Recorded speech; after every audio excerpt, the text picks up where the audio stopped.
And when I asked the foreign media yesterday that did you have any documentation or any substantial proof to back your claim, the answer was no. Now, what devastating effects this particular claim had on Pakistan?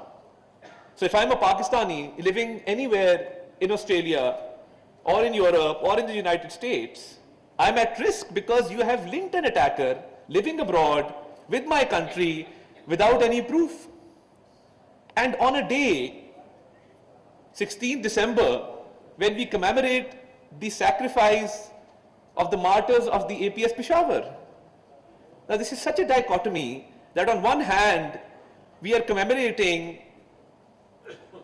our children who laid down their lives for the country, combating these terrorists, and on the other hand, you have this fake news from so-called responsible media outlets the world over claiming that the attacker was Pakistan. And you saw how things turned out thereafter. The identity of the attacker, the passport of the attacker, the travel document that he traveled on, the statement by the Indian police, the press release issued by them, and there was a whole another chain of events after that. So the point I'm trying to make is that we need to have more literacy, we need to have more awareness, because there's a backlog. When an abrupt evolution takes place, a lot of things are lacking which need to be covered. So when I talk about the first evolution from print media to digital media, a lot of tracks were covered, a lot of space was covered, regulatory frameworks were in place. But with this abrupt revolution, there is so much of backlog that really needs to be addressed. So we need more initiatives like this, and my government, my ministry, we stand fully committed to this cause. We've come up with Pakistan's first digital communication department, because when I took over as Minister for Information, we did not have any digital department. We've established Pakistan's first digital communication department. We have our own fact check at the Ministry of Information and Broadcasting. We have linkages with media outlets in order to stamp news as fake, but more needs to be done.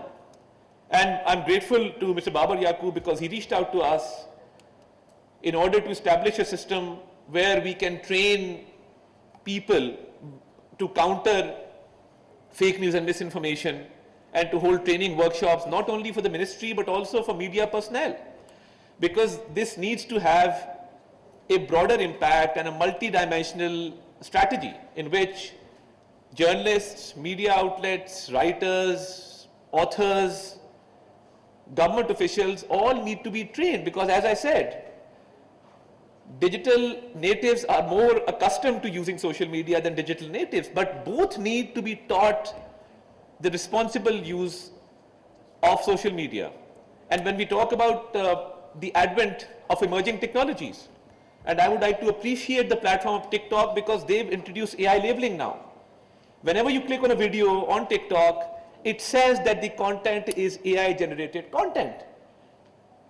In order to enable the user, or in order to enable the subscriber to be well aware that the content being watched is AI generated. So, this is just a small step which all other platforms need to replicate. We need to have AI labeling. And one thing more I'm concerned about is creative people losing their jobs. Whenever I turn on the television, I see advertisements being made through AI. So how many people lose their job when one advertisement is made from AI? Number one, the content creator. Number two, the director. Number three, the graphic designer. Number four, the actors themselves. So there's a whole series of professions who go out of jobs when content is created through emerging technology. So we need to have a balance. And as far as awareness is concerned, as I said, there can't be a one-size-fits-all policy. We need to make different segments aware according to their uses and according to their needs of social media. And every platform has its own uses.